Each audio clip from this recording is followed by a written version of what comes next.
వాసులందరికీ ప్రభు పక్షాన వందనాలు తెలియజేస్తున్నాను. గడిచిన నెలంతా కూడా దేవుడు మనందరినీ కాచి కాపాడి మరొక నూతన మాసంలో ప్రవేశింపచేసిన దేవాదేవునికి వందనాలు తెలియజేస్తూ మరొకసారి కూడి వచ్చిన మీ అందరూ కూడా ప్రభు పక్షాన వందనాలు దేవుని స్తోత్రం. మనందరం కూడా మన శారీరకమైన జీవితం కొరకు చాలా శ్రద్ధ కలిగి ఉంటాం కదా.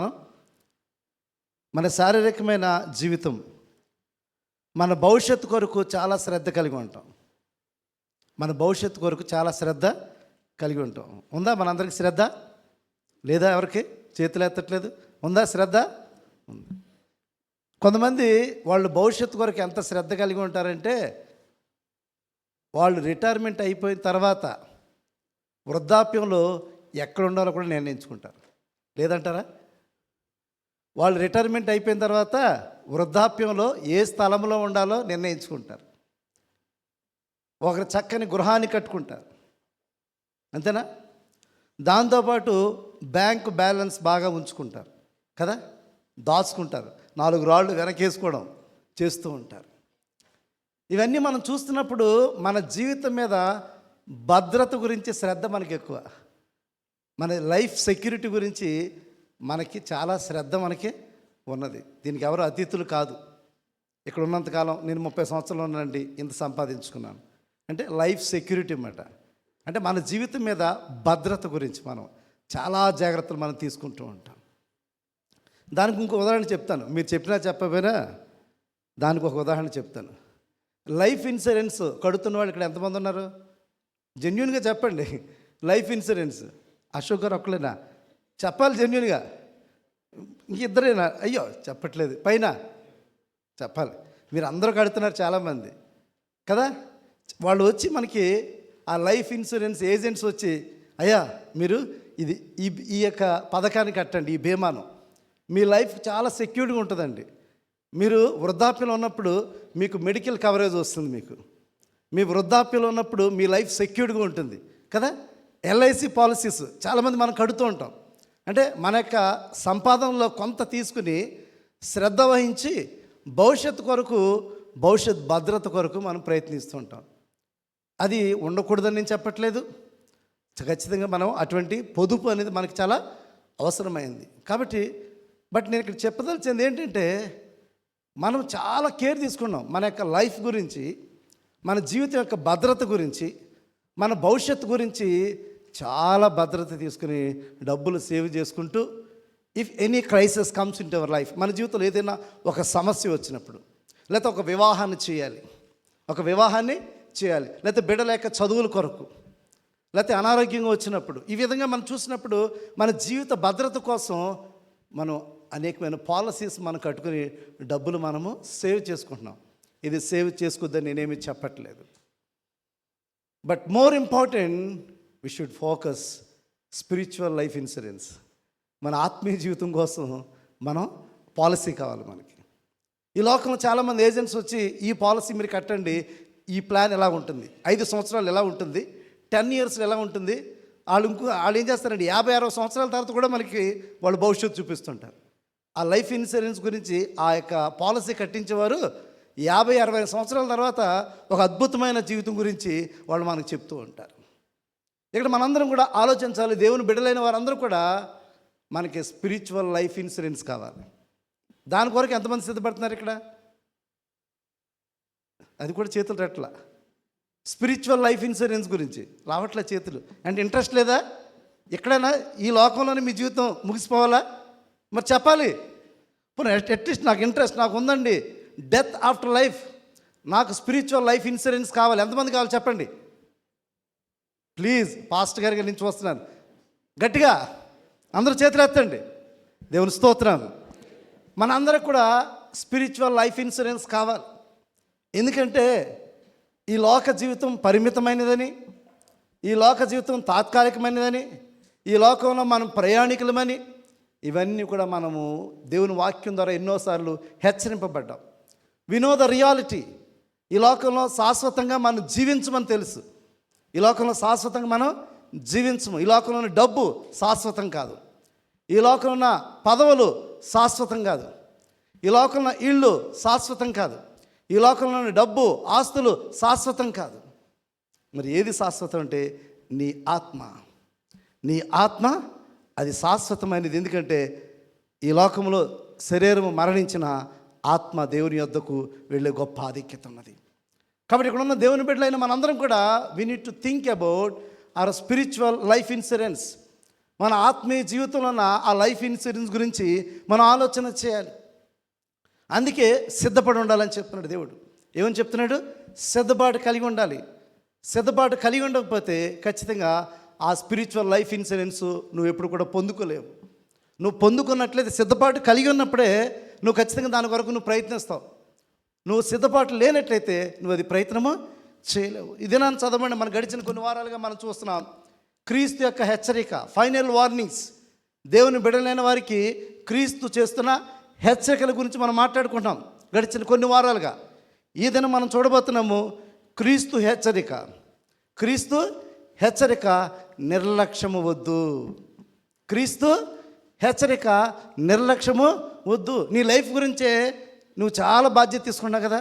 నీ పిల్లలకి భవిష్యత్తు కొరకు, నీ పిల్లల భవిష్యత్తు కొరకు ఇల్లు కట్టుకోవాలని, నీ పిల్లల ఎడ్యుకేషన్ కొరకు, నీ పిల్లల పెళ్ళిళ్ళు కొరకు, లేకపోతే నువ్వు రిటైర్డ్ అయిపోయిన తర్వాత ఒకవేళ నీ అనారోగ్యం వస్తే నీ మెడికల్ కవరేజ్ కొరకు, నీ లైఫ్ గురించి ఇంత భద్రత తీసుకుని నువ్వు సిద్ధపడుతున్నావు.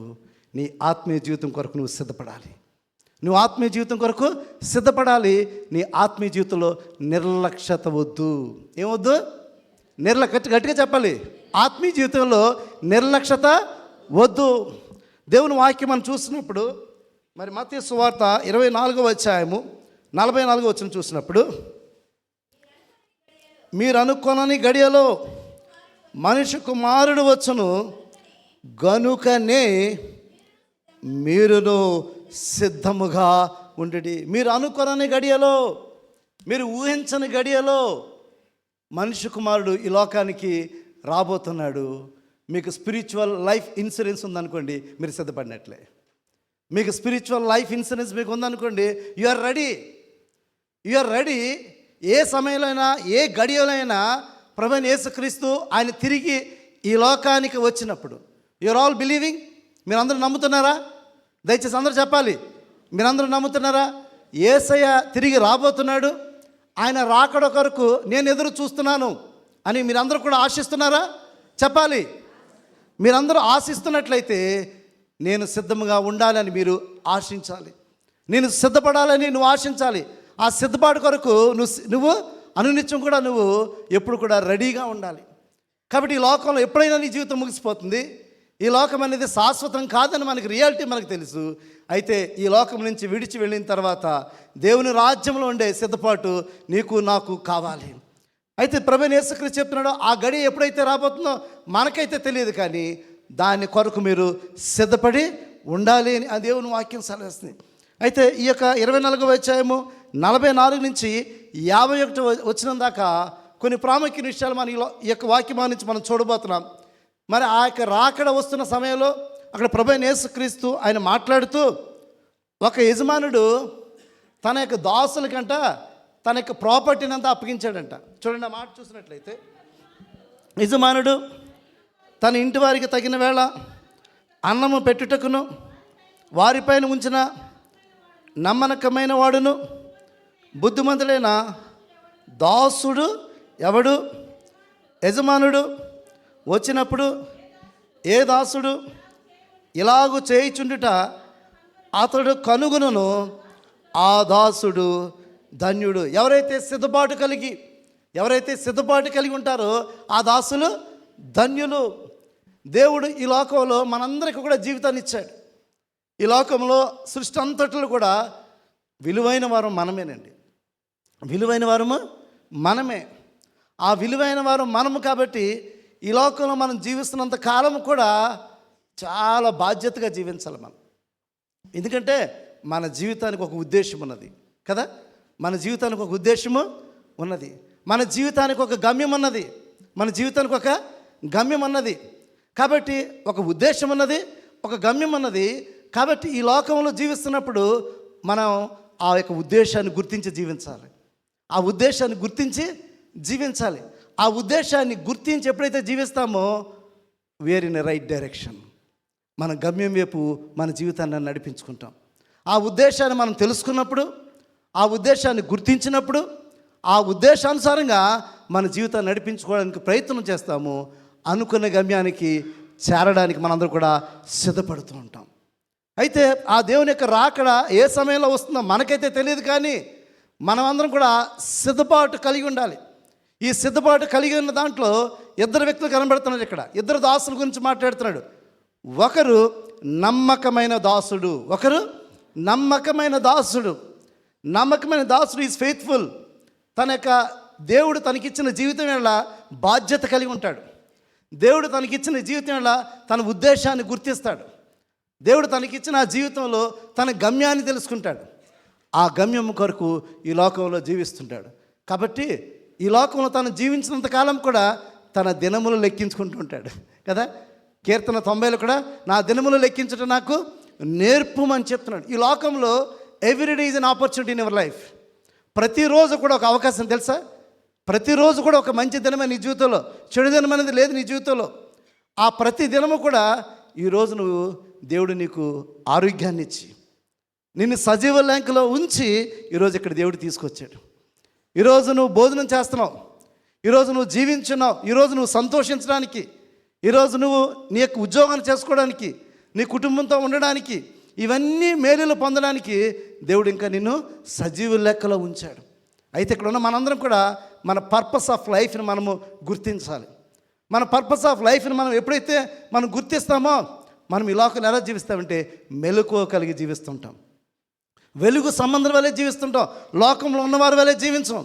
లోకంలో ఉన్నవారు they don't know their purpose. వారి జీవితం యొక్క ఉద్దేశం వారికి తెలియదు. ఈ లోకంలో వాళ్ళు ఎందుకు జీవిస్తున్నారో తెలియదు.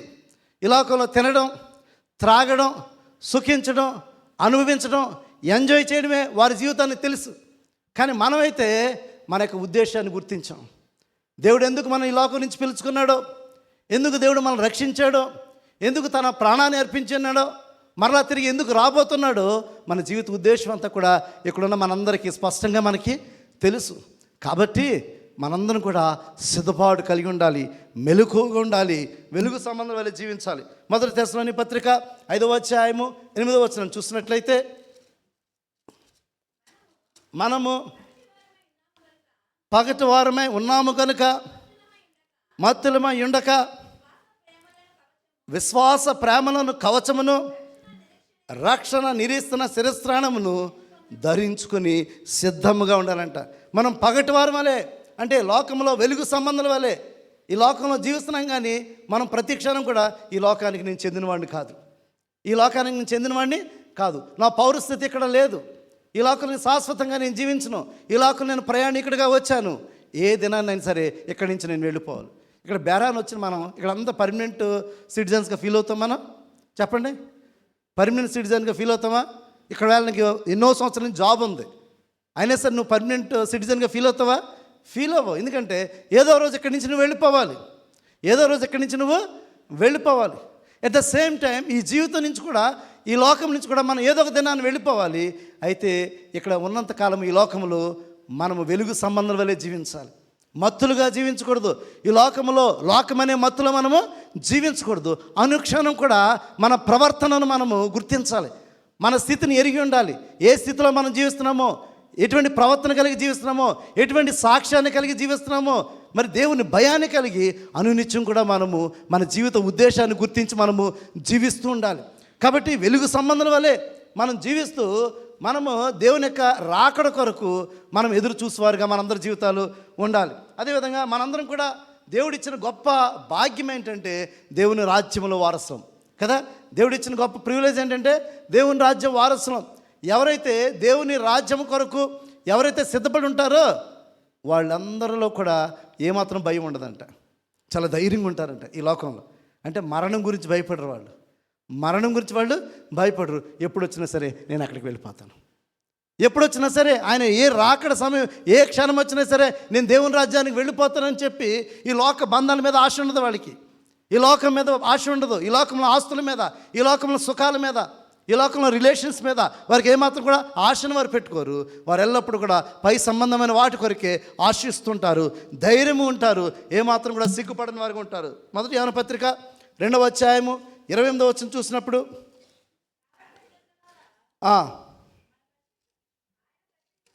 ఆయన ప్రత్యక్షమైనప్పుడు ఆయన రాకడయందు మనము ఆయన ఎదుట సిగ్గుపడక ధైర్యము కలిగి ఉండినట్లు మీరు ఆయన ఎదుట నిలిచి ఉండడి.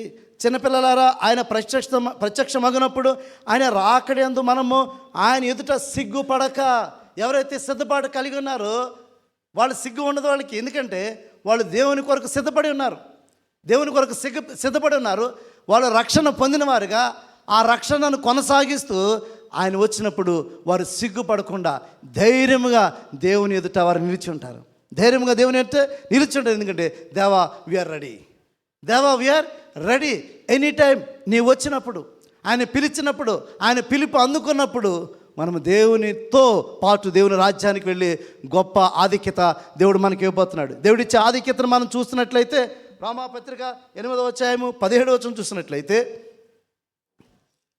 రోమాపత్రిక 8వ అధ్యాయము 17వ వచనం చూసినట్లయితే, మనం పిల్లలమైతే వారసులము, అనగా దేవుని వారసులము, క్రీస్తుతో కూడా మహిమ పొందుటకు ఆయనతో శ్రమ పడిన ఎడల క్రీస్తుతోడి వారసులము. కాబట్టి మనందరం కూడా దేవుని పిల్లలము, దేవుని పిల్లలైన మనము క్రీస్తు వారసులం.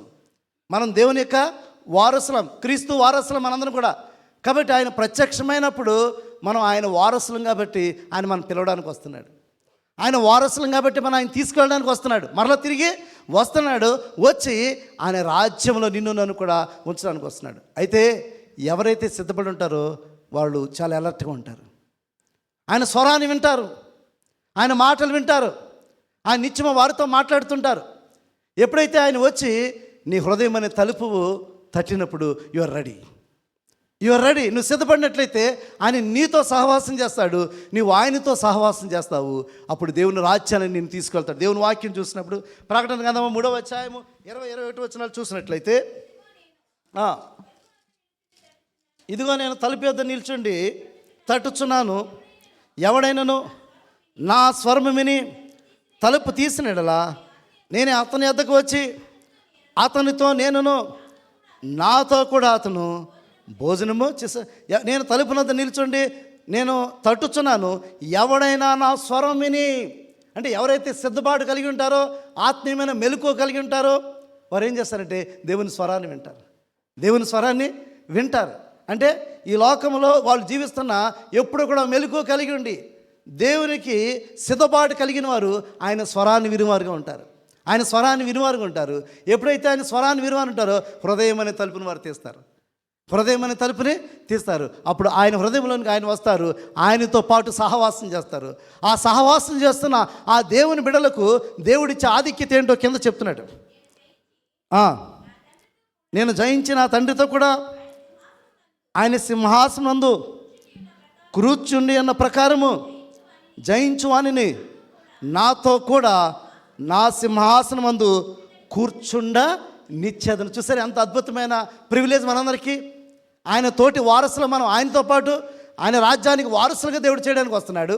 అంత మాత్రమే కాదు, ఆయనతో పాటు ఆయన సింహాసనం పక్కన కూర్చుండి పెడుతున్నాడంట. ఎవరికి? ఇక్కడ ఉన్న బిడ్డలందరికీ, ఇక్కడ ఉన్న దేవుని బిడ్డలందరికీ దేవుడిచ్చే గొప్ప ప్రివిలేజ్ ఏంటంటే, ఎవరైతే నమ్మకంగా ఉంటారో, ఎవరైతే నమ్మకమైన దాసులు ఉంటారో, ఎవరైతే సిద్ధపాటు కలిగి ఉంటారో దేవుడిచ్చే ప్రివిలేజ్ ఏంటంటే ఆయన రాజ్యవారసులుగా చేస్తాడు. అంత మాత్రమే కాదు, ఆయన యొక్క సింహాసనం పక్కన నిన్ను నన్ను కూడా కూర్చోబెడుతున్నాడు. కాబట్టి ఈ దినాన్ని ఇక్కడున్న మనందరం కూడా ఒక్కసారి ఆలోచన చేయండి. నమ్మకమైన దాసులుగా మనం జీవించండి, నమ్మకమైన దాసులుగా సిద్ధపాటు కలిగి ఉండండి. దేవుని యొక్క ఉద్దేశాన్ని గుర్తించి ఆ యొక్క గమ్యం వైపు మనందరి జీవితాన్ని మనం సిద్ధపడుతున్నప్పుడు, దేవుని పిలుపుని అందుకున్నప్పుడు ఆయన రాజ్య వారసుగా చేస్తాడు, ఆయనతో పాటు నేను కూర్చుండి పెడతాడు. రెండవ కేటగిరీ ఈ యొక్క వాక్యంలో మనం చూసినట్లయితే అపనమ్మకమైన దాసుడు, లేకపోతే దుష్టుడైన దాసుడు అని ఉంది. అక్కడ దుష్టుడైన దాసుడు.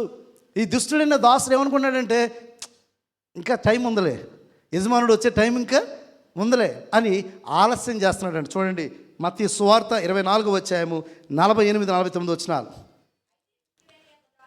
అయితే దుష్టుడైన యొక్క దాసుడు నా యజమానుడు ఆలస్యం చేయుచున్నాడని తన మనస్సులో అనుకొని తన తోటి దాసులను కొట్ట మొదలుపెట్టి త్రాగుబోతులతో త్రినుతూ త్రాగు నుంటిని. చూసారా, అక్కడ చూసినట్లయితే ఈ రెండవ దాసుని గురించి మాట్లాడుతూ ఈ దుష్టుడైన దాసుడు నా యజమానుడు రావడం ఆలస్యం చేస్తున్నాడు, నా యజమానుడు రావడం ఆలస్యం చేస్తున్నాడు. కాబట్టి అతను చేస్తున్న పని ఏంటంటే తన దాసులను తోటి దాసులను కొడుతున్నాడు, త్రాగుబోతులతో తినుచు త్రాగుచు ఉన్నాడు. ఈ దుష్టుడైన దాసుడు యొక్క జీవితాన్ని అలా ఉంది. ఈరోజు ఇక్కడ ఉన్న మనందరం కూడా చాలామంది అనుకున్నాం దేవుని రాకడ ఇంకా ఆలస్యం అవుతుంది, దేవుని రాకడ ఇంకా ఆలస్యం అవుతుంది. అంటే మనం చాలా సందర్భాల్లో మనం ఏం చేస్తామంటే మన లైఫ్ స్పాన్ గురించి ఎక్కువగా ఆలోచిస్తూ ఉంటాం. ఆలోచిస్తామా అంటే ఆలోచించదని నేను చెప్పట్లేదు, ఎక్కువ కాలం బ్రతకాలని నేను ఆలోచించదని నేను చెప్పట్లేదు. బట్ మన సిద్ధపాటు కలిగి ఉండాలి. మనం సిద్ధపాటు మనకే తెలియదు కదా, మన డెత్ డేట్ మనకు తెలుసా? తెలియదు. చాలా సందర్భాల్లో నిన్న మొన్న ఎవరో అన్నారు, అయ్యా రాకడ సమీపంగా ఉన్నదయ్యా అని చెప్తున్నాను. నేను ఫాస్ట్ ప్రేయర్ సెల్కి వెళ్ళినప్పుడు ఒక సహోదరి నాతో అంటుంది, అయ్యా రాకడ బహు సమీపంగా ఉన్నది. ఇప్పుడు ఉంటున్న వార్తలు వింటున్నప్పుడు, చూస్తున్న అన్యాయం జరుగుతున్నప్పుడు, అక్రమాలు జరుగుతున్నప్పుడు, అపవిత్రత, దుష్టమైన కార్యాలు, చెడు, అశ్లీలత, ఇవన్నీ దుర్మార్గత, ఇవన్నీ చూస్తున్నప్పుడు మనకు అనిపిస్తుంటుంది రాకడ బహు సమీపంగా ఉంది. ఎస్, ఆ అంత్య దినముల్లో అపాయకరమైన దినాల్లో మనం ఉన్నాం. ఆ రోజు ఆ గడియ ఎప్పుడు వస్తుందో మనకైతే తెలియదు, కానీ చాలా సందర్భాల్లో ఆలస్యం చేస్తున్నావేమో. నువ్వు ఒకసారి ఆలోచించాయి, నిర్లక్ష్యం చేస్తున్నావు నువ్వు. ఆయన ఇంకా రావట్లేదు కదా, ఇంకా మనం ఈ లోకంలో త్రాగుదాం, ఈ లోకంలో తిందాం, ఈ లోకంలో జీవిద్దాం అని చెప్పి మాట్లాడుకుంటున్నామేమో. ఒకసారి ఆలోచించాయి. అంటే ఈ లోకం అనే మత్తులో జీవించే వాళ్ళు ఎలా ఉంటారు ఇక్కడ వాక్యం చెప్పబడుతుంది. యెషయా గ్రంథము 56:12 చూసినట్లయితే, యెషయా గ్రంథము 56:12 వచ్చిన చూడండి.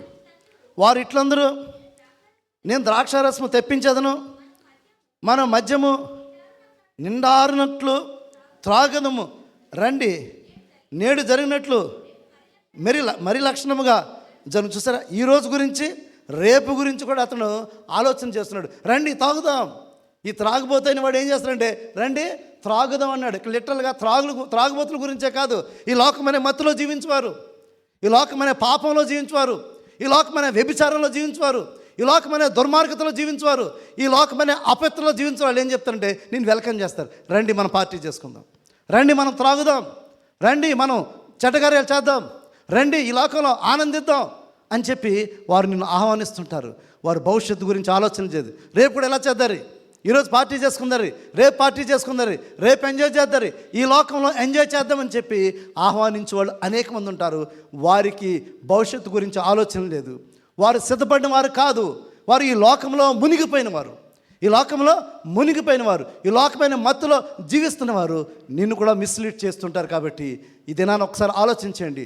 దేవుడి రావడం ఇంకా చాలా సమయం ఉన్నది కదా, అది ఎప్పుడు వస్తుంది అని చెప్పి హేళన చేసేవాళ్ళు కూడా అనేక మంది ఉండే పరిస్థితులు మనం చూస్తున్నాం. ప్రసంగి గ్రంథం 8వ అధ్యాయము 11వ వచనం కూడా చూసినట్లయితే,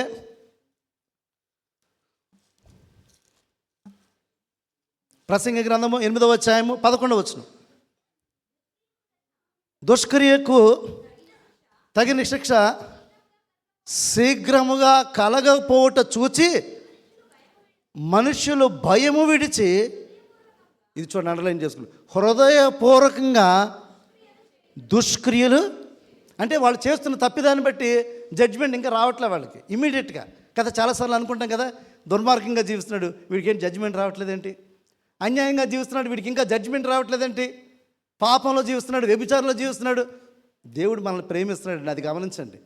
ఇంపార్టెంట్ థింగ్ ఏంటంటే దేవుడు నిన్ను ప్రేమిస్తున్నాడు. ఇంకా నువ్వు ఆ వ్యభిచారంలోనే ఎన్నో సంవత్సరాలుగా జీవిస్తున్నావు, ఆ వ్యభిచారంలో నీకు ఎన్నో సంవత్సరాలుగా జీవిస్తున్నావు, ఇంకా దేవుడు నీకు జడ్జిమెంట్ ఇవ్వాలా, దేవుడు యొక్క ఉగ్రత నీ మీదకి ఇంకా రాలా. ఎందుకంటే దేవుడు నిన్ను ప్రేమిస్తున్నాడు, దేవుడు నిన్ను ప్రేమిస్తున్నాడు. లోకంలో ఉన్న వాళ్ళు నేను ద్వేషించవచ్చు, కానీ నీ దేవుడు ప్రేమమయుడు. ఎంతటి ప్రేమమయుడు అంటే తన రక్తాన్ని చిందించిన ప్రేమ ఈ లోకంలో ఎవరు కూడా చూపించరు. ఇంకా నువ్వు అనుకున్నావేమో నువ్వు దుష్క్రియలు చేస్తున్నా కూడా నీకేమీ కూడా తీర్పు రావట్లేదు, నీకు శిక్ష రావట్లేదు కాబట్టి నువ్వు అనుకుంటున్నావు. చదవండి మళ్ళా, భక్తిహీనులు దేవుని భక్తిహీనులు దేవుని సన్నిధి భయపడరు కనుక వారి క్షేమము. సార్ దాని ముందు వచ్చు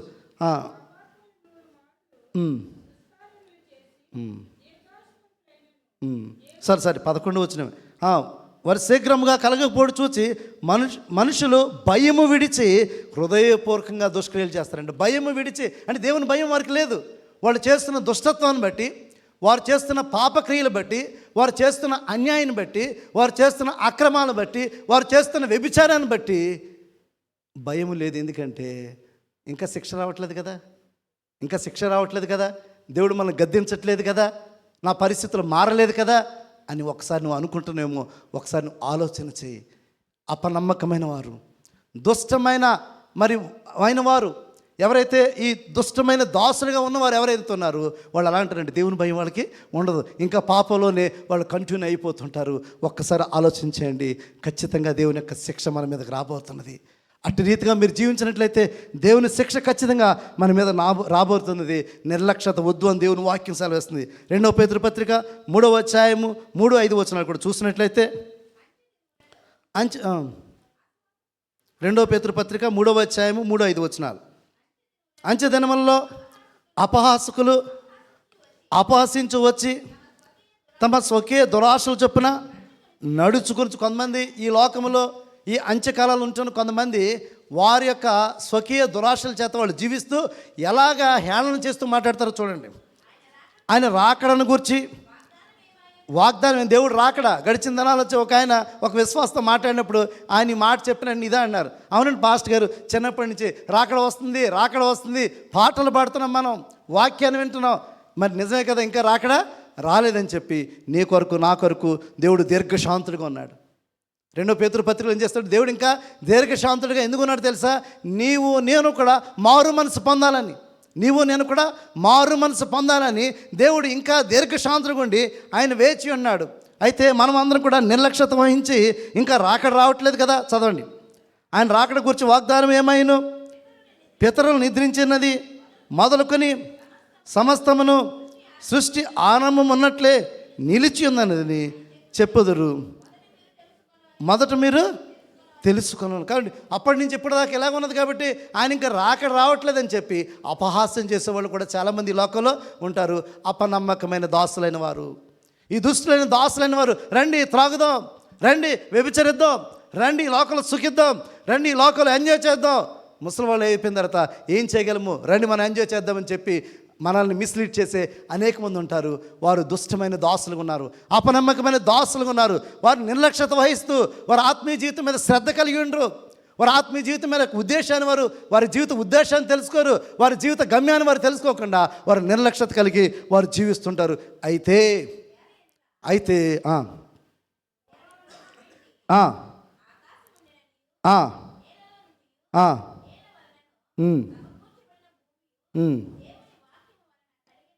కలిగిన నీవు వారు బుద్ధిపూర్వకంగా వారు మరుతురు. దేవుని యొక్క మాటలు, ఈ లోకంలో జరుగుతున్న ప్రతి కార్యాన్ని కూడా వాళ్ళు గుర్తించకుండా వారు దేవుని యొక్క మాటలు మరిచి వారు ఇష్టానుసారంగా జీవిస్తూ అపహాసం చేస్తూ నిర్లక్ష్యతను కలిగి వాళ్ళు జీవిస్తుంటారు. అయితే మనందరి మీదకు తీర్పు రాబోతున్నది. మనందరి మీదకు తీర్పు అనేది రాబోతున్నది. నమ్మకమైన వానికి అపనమ్మకమైన వానికి ఖచ్చితంగా దేవుని యొక్క తీర్పు రాబోతుంది. ఆ తీర్పు వచ్చినప్పుడు దేవుని యొక్క శిక్ష, దేవుని యొక్క ఉగ్రత ఖచ్చితంగా ఉంటుంది ఎవరైతే అపనమ్మకంగా ఉంటున్నారో.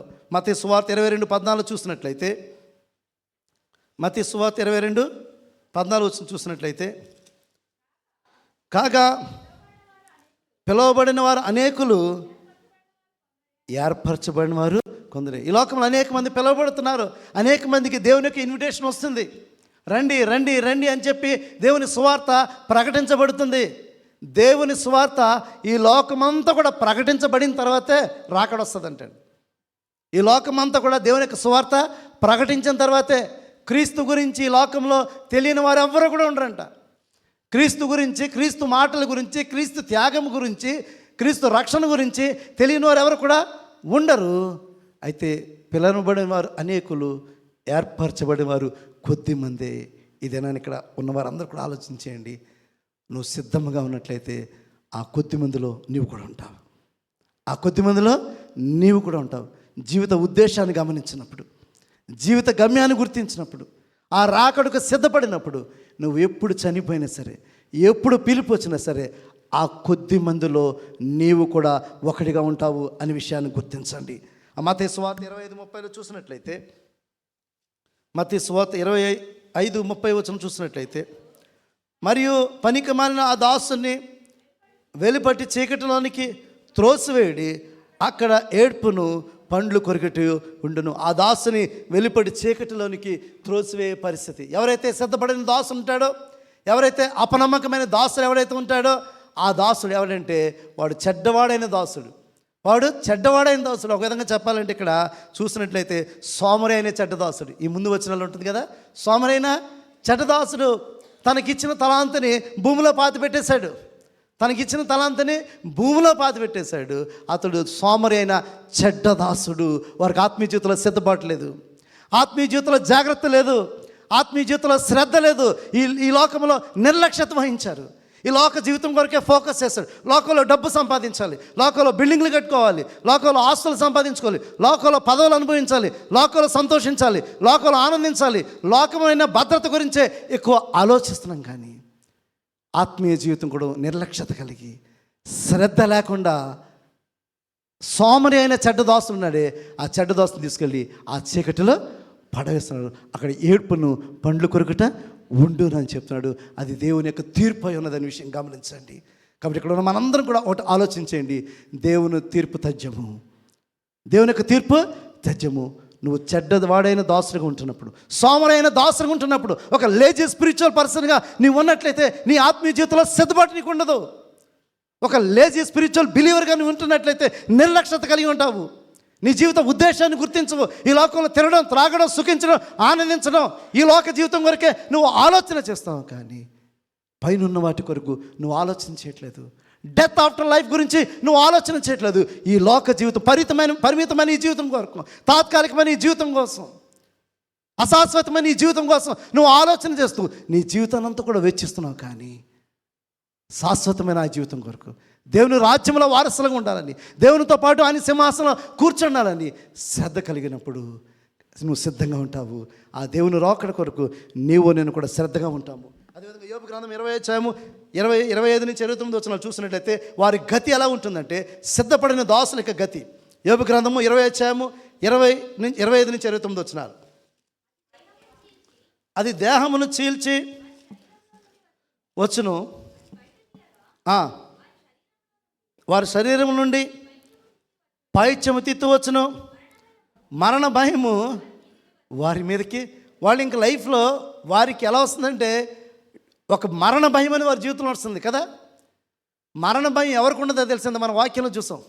ధైర్యంగా ఆయన ఎదుట నిలబడేవారు ఎవరంటే మరణ భయం లేనివారు, సిద్ధపడిన వారు ధైర్యంగా ఆయన ఎదుట నిలబడతారు. ఎందుకంటే వాళ్ళు ఆల్రెడీ సిద్ధపడిపోయి ఉన్నారు.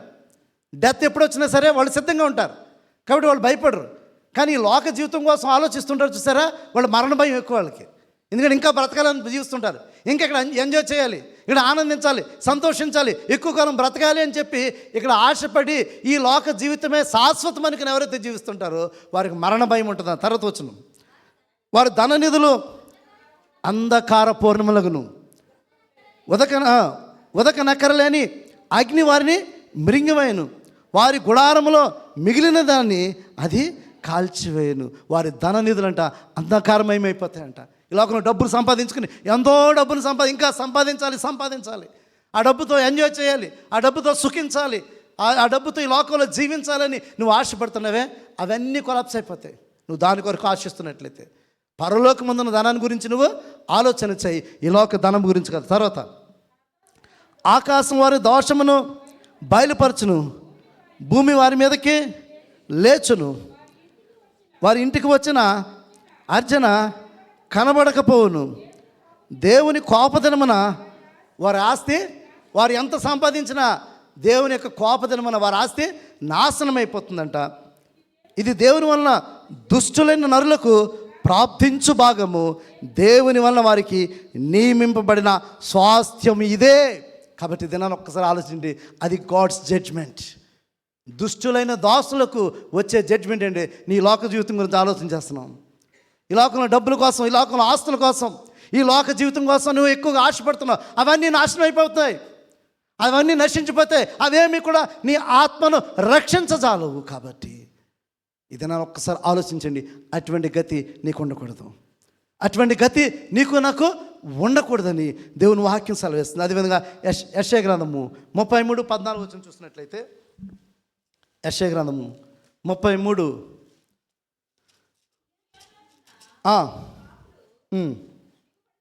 దిగుబడుచున్నారు, వణుకు భక్తిహీనులను పుట్టెను, మనలో ఎవడు నిత్యము దహించు అగ్నిలో నివసించగలడు?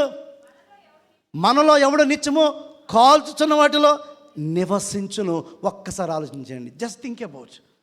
నిత్యము కూడా అగ్నిలో నువ్వు జీవించడానికి ఇష్టపడుతున్నావా?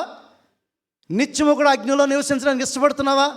ఎవరైతే దుష్టమైన దాసులు ఉన్నారో, ఎవరైతే అపనమ్మకమైన దాసులు ఉన్నారో, వారి గతి ఏంటో తెలుసా? నిత్యము అగ్నిలో బాధపడుతూనే ఉంటారు, నిత్యం అగ్నిలో బాధపడుతుంటారు. ఆ బాధకు నివారణ నీకు కలగదు. కాబట్టి ఇదేనా ఒక్కసారి నువ్వు బ్రతుకున్నప్పుడే సిద్ధపాటు కలిగి ఉండాలి. నువ్వు బ్రతుకున్నప్పుడే సిద్ధపాటు కలిగి ఉండాలి. నువ్వు బ్రతుకున్నప్పుడు సిద్ధపాటు కలిగి ఉండకుండా డబ్బు మీద ఆశ కలిగి ఉండి, ఈ లోక జీవితం మీద ఆశ కలిగి ఉండి, ఈ లోకంలో ఉన్న సంతోషాల గురించి ఆశ కలిగి ఉండి నువ్వు జీవిస్తున్నట్లయితే ఆయన రాకడ వచ్చినప్పుడు ఖచ్చితంగా నీ గతి అలాగే ఉంటుంది. నిత్యమైన అగ్నిలో నువ్వు మండుతూ ఉంటావు, నిత్యమైన అగ్నిలో బాధను కలిగి ఉంటావు. ఒక్కసారి ఇమాజిన్ యువర్ సెల్ఫ్. ఒక్కసారి కళ్ళు మూసుకుని ఆలోచించేయండి. నిత్యము అగ్నిలో కాలుతూ ఉన్నప్పుడు, నువ్వు చావకుండా ఆ బాధను అనుభవిస్తున్నప్పుడు ఎట్టి రీతిగా నీ జీవితం ఉంటుందో ఒక్కసారి నువ్వు ఆలోచన చెయ్యి. అందుకే నిర్లక్ష్యత వద్దు. నీ ఆత్మీయ జీవితంలో నిర్లక్ష్యత వద్దు. సిద్ధపాటు కలిగి దేవుని రాకడ కొరకు మనం ఎదురు చూద్దాం. దేవుడి మాటలు దీవించును గాక. ఆమేన్.